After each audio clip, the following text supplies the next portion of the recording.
আসসালামু আলাইকুম। হ্যালো বন্ধুরা, আশা করি সবাই ভালো আছেন। আজ আমি আপনাদের জন্য নিয়ে এসেছি ফারিস্তা গল্পের তৃতীয় পর্ব। গল্পটা শুনে জানাতে ভুলবেন না কেমন লাগলো। চ্যানেলে নতুন হলে সাবস্ক্রাইব করতে ভুলবেন না। চলুন শুরু করি। তালিফ তার বাবার মুখে এমন অদ্ভুত কথা শুনে যেমন ভয় পেল তেমন অবাকও হলো। হঠাৎ তালিফ দেখল তার বাবার চোখগুলো নীলবর্ণ ধারণ করেছে। ধীরে ধীরে তার মুখ ভয়ঙ্কর এক হাসি। তালিফ ভয়ে ভয়ে জিজ্ঞেস করলো, বাবা এগুলো কি হচ্ছে? তখনই পেছন থেকে তালিফের মায়ের কণ্ঠ, কিরে এখানে দাঁড়িয়ে কি করছিস তুই? তোর বাবা তো ঘরেই আছে। তালিফ থমথমকে চমকে গিয়ে পেছনে তাকিয়ে তার মাকে দেখে বলল, বাবা ঘরে আছে মানে? তাহলে এটা কে? এই বলে সামনে তাকাতেই দেখে কেউ নেই সেখানে। তালিফের কলিজায় চিপ মারল। মাত্রই তো বাবা এখানে ছিল। তালিফ ভয়ে দৌড়ে গিয়ে তার মাকে জড়িয়ে ধরে বলল, মা তুমি কি এখানে আমাকে ছাড়া আর কাউকে দেখছো? তালিফের মা বলল, কী সব কথা? তুই তো এখানে একাই ছিলি। আমি ভাবছি শহরে চলে যাবি বিদায় তোর দাদার কবর জিয়ারত করতে এসেছিস। তালিফ ভয়ে ঘেমে যাচ্ছে। এটা কিভাবে হতে পারে? নিজেকে সান্ত্বনা দিল, এটা মনের ভুল, এমন কিছুই হয়নি। এগুলো আমার অতিরিক্ত ভয়ের কারণেই হয়েছে। তালিফের মা বুঝতে পারলো তালিফ ভয় পেয়েছে খুব, তাই তাকে বুঝিয়ে শুনিয়ে ঘরে নিয়ে গেল। তালিফ গিয়ে দেখলো তার বাবা চেয়ারে বসে আছে। বাবাকে দেখে আরেক দফা বুকের মাঝে চাপ দিল। তালিফের বাবা বলল, কিরে তোর কি হুঁশ আছে? কয়টা বাজে? এখনই তো বাস এসে যাবে, তাড়াতাড়ি ব্যাগ নিয়ে বের হ। তালিফ ধীরে ধীরে গিয়ে তার বাবাকে জোরে চিমটি কাটলো। বাবা মাগো বলে চিল্লিয়ে উঠলো আর বলল, এটা কি করলি? ব্যথা পাইছি তো। তালিফ এবার শিওর হলো এটাই তার বাবা, তার মানে এটা দেখার ভ্রম ছিল। তালিফ এবার হালকা হয়ে ঘর থেকে ব্যাগ কাঁধে নিয়ে বের হলো। তালিফের মা দোয়াদরদ পরে মাথায় ফু দিয়ে দিল আর বলল, মাসে মাসে চিঠি পাঠাবে কিন্তু ভালো মতো খাওয়া দাওয়া করবি, দুষ্টামি করবি না একদম। তালিফের বাবা বলল, ওরে দুষ্টামি করতে নিষেধ করা মানে শিয়ালকে মুরগি খেতে নিষেধ করা, কোনো লাভ নাই। তালিফ চোখ বড় করে তার দাদির মাথায় হাত দিয়ে বলল, দাদির কিরা, আমি যদি দুষ্টামি করি তাহলে দাদি মইরা যাইব। দাদি এটা শুনে কাশতে কাশতে বলল, গোলামের পুতে কইল ডাকি, আমারে মারার লাইগা এক্কেরে উৎপাইতা বৈশা আছে। এই বলে দাদি আবার কাশতে লাগলো। তালিফ বলল, কি দাদি কাশির বড় অর্ডার আইছে নাকি? তালিফের বাবা হাসতে হাসতে বলল, হয়েছে, এখন চল তোকে বাস স্টপ পর্যন্ত এগিয়ে দিয়ে আসি। তালিফ তার মা এবং দাদির কাছ থেকে বিদায় নিয়ে বাবার সাথে বের হয়ে গেল। বাস স্টপে এসে দেখলো আরও অনেকেই সেখানে বাসের জন্য বসে আছে, দাঁড়িয়ে আছে। তার মাঝে এক মহিলার দিকে নজর গেল তালিফের। মহিলা বলতে হয়তো বিয়ে হয়েছে বেশি দিন হয়নি। দেখতে মাশাআল্লাহ ভারী সুন্দর, টানা টানা চোখ আর লম্বা চুলে বেনি করা। তালিফ অবাক হয়ে তাকিয়ে আছে তার দিকে। মহিলাটা এটা খেয়াল করলো। প্রথমে কিছু না বললেও তালিফ যখন বারবার আর চোখে তাকে দেখছিল, এক পর্যায়ে তালিফ তাকে চোখ টিপ মারলে মহিলাটা রেগে তালিফের দিকে এগিয়ে এসে বলল, বেয়াদব ছেলে, আমি তোর মায়ের বয়সী হব। তালিফ বলল, আমিও আমার বাবার জন্য আপনাকে পছন্দ করেছি। তালিফের বাবা চা খাচ্ছিল। এটা শুনে তালিফের বাবার চা মাথায় উঠে গেল।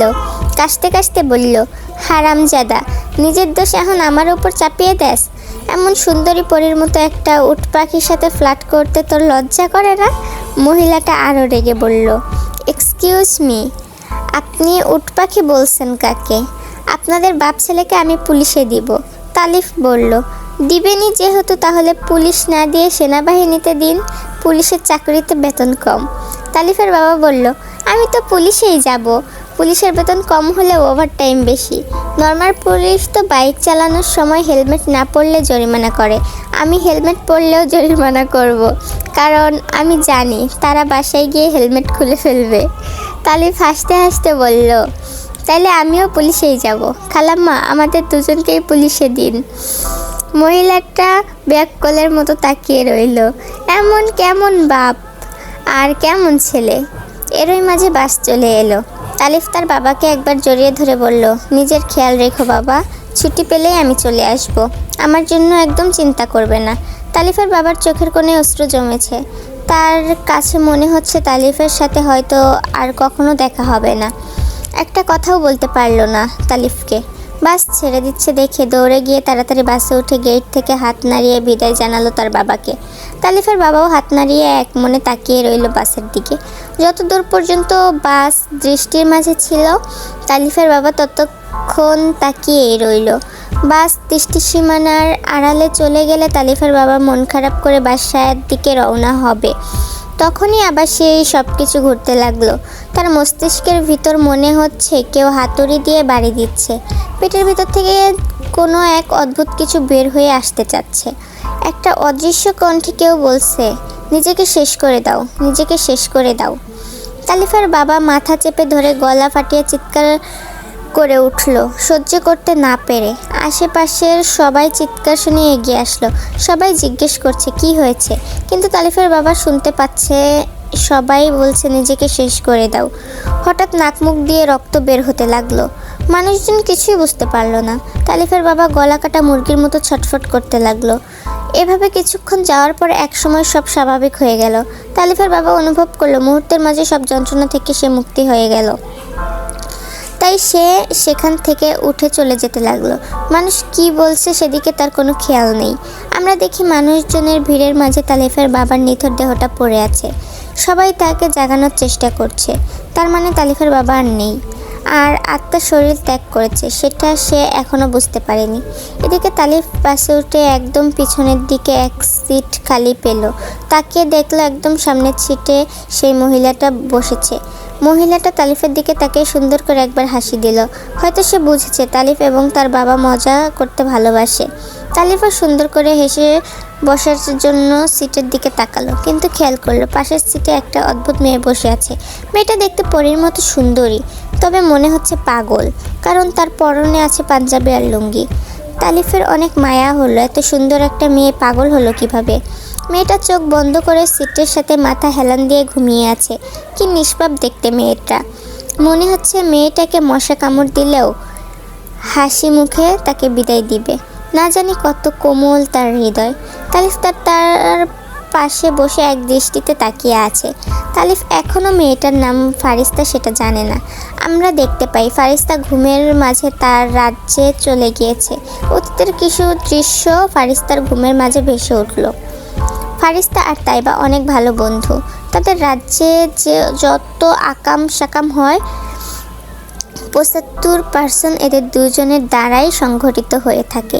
দুই বন্ধু মিলে নীল পানির এক জলাশয়ের কিনারায় বসে আছে। তাইবা বারবার জলাশয়ে ছোট ছোট পাথর ছুঁড়ে মারছে।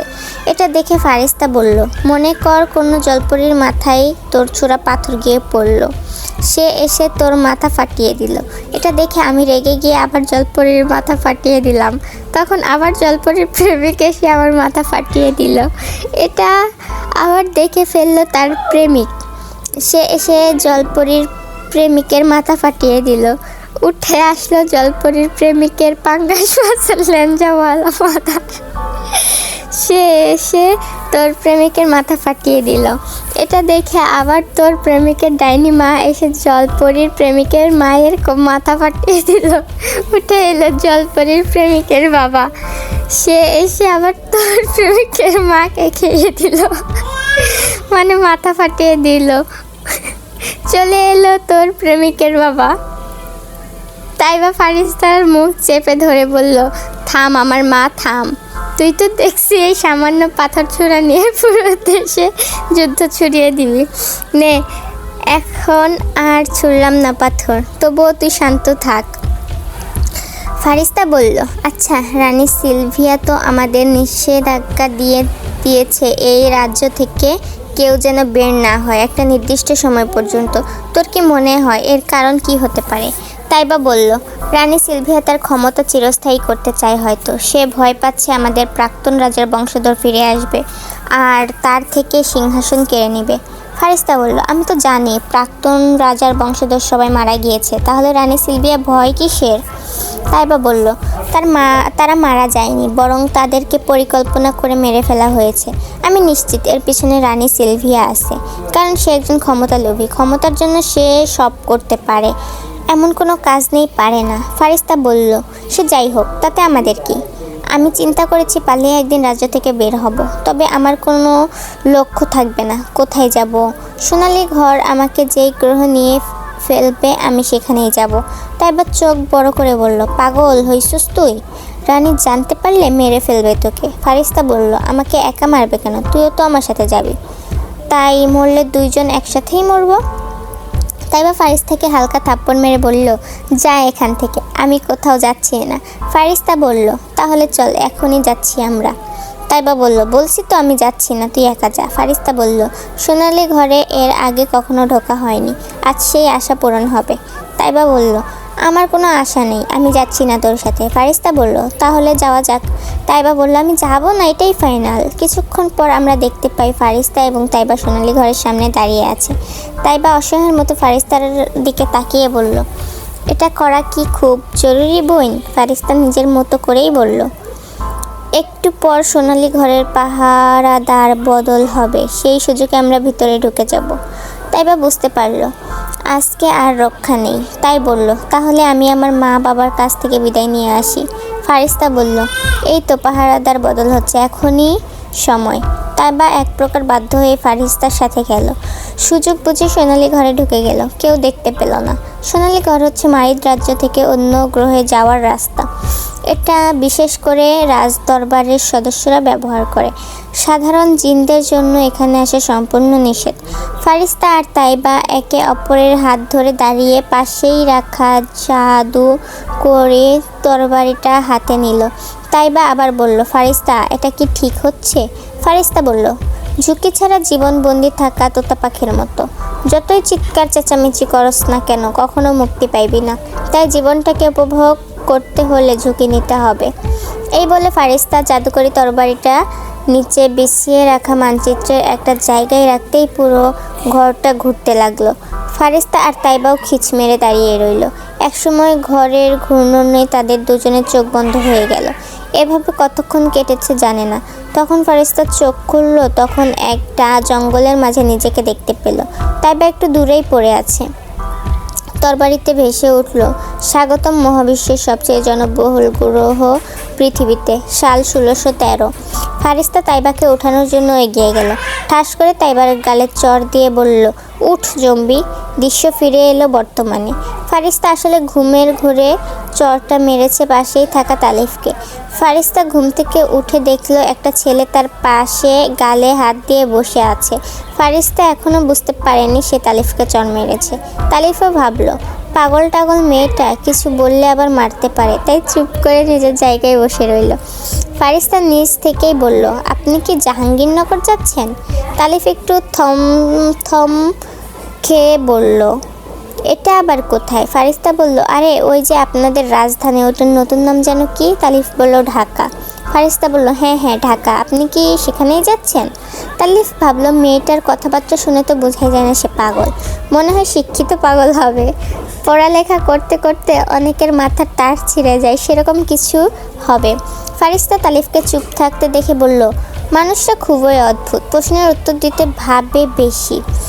তালিফ অবাক হয়ে বলল, মানুষরা মানে?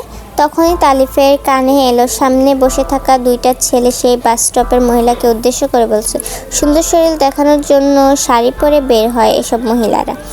তারপর আমরা খারাপ নজর দিলে বলে ছেলেরা খারাপ, বোরকা পরে বের হলে তো আর আমাদের খারাপ নজর পড়ে না। মহিলাটা একবার পিছনে তাকিয়ে আবার সামনে তাকিয়ে ফেলল। বুঝাই যাচ্ছে সে একটু অপমানিত বোধ করছে এবং লজ্জাও পেয়েছে। তালিফ উঠে গিয়ে ছেলে দুইটার সামনে গিয়ে হাসি মুখে বলল, ভাই কিছু মনে করবেন না, একটা কথা বলি, আপনি যদি পুরো দুনিয়ার সব মেয়েকেও বোরকা পরিয়ে দেন তবুও হিসেব কিন্তু আপনার চোখেরই দিতে হবে। To be continue, written by Ghalib Abrar, voice of Suraiya Afroz. গল্পটা কেমন লাগলো জানাতে ভুলবেন না। ভালো লেগে থাকলে লাইক দিন, শেয়ার করুন আর চ্যানেলটা সাবস্ক্রাইব করতে ভুলবেন না।